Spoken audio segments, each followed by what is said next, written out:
Баршаңызға қайырлы күн. Менің каналыма қош келдіңіз. Бүгін өте дәмді, балалар да үлкен ата-әжелер де сүйіп жейтін асқабақтан жасалған крем-суп дайындаймыз. Ол үшін бізге алдымен 500-600 грамм қабығы ашылған асқабақ, 1 сәбіз, 2-3 картоп, 1 жуа, 2 тіссе сарымсақ және 200-300 граммдай 10% сливки қажет болады. Бірінші асқабағымызды турап аламыз. Қатты үлкен емес, кішкентай емес, орташа етіп тураймыз.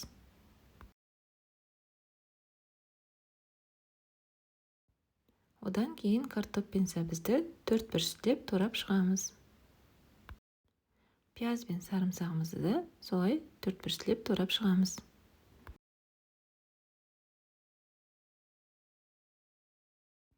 Табамызға сұйық май құйып, немесе топленый майды қыздырып аламыз.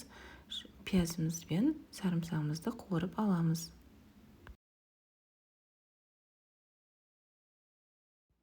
Енді дәмдеуіштер қосамыз. Тұз, бұрыш, мускатный орех, имбир. Сіз өз қалауыңызша қосаңыз болады. Пиязымыз жақсылап қуырылғаннан кейін көкөністерді саламыз. Жақсылап бетін жауып тұратындай 1,5-2 литр су құйып, қайнатып, астын басып 15-20 минуттай пісіріп аламыз. Көкөністеріміз піскеннен кейін осындай погружной блендердің көмегімен барлығын пюре қылып езіп аламыз. Сливкимізді құйып, жақсылап тағы бір араластырып аламыз. Қақпағын жауып, бір қайнатып алып, газды өшіреміз. Осымен крем-супымыз дайын болды. Дайындап көріңіздер, үй ішіңізге ұнайтынына сенімдімін.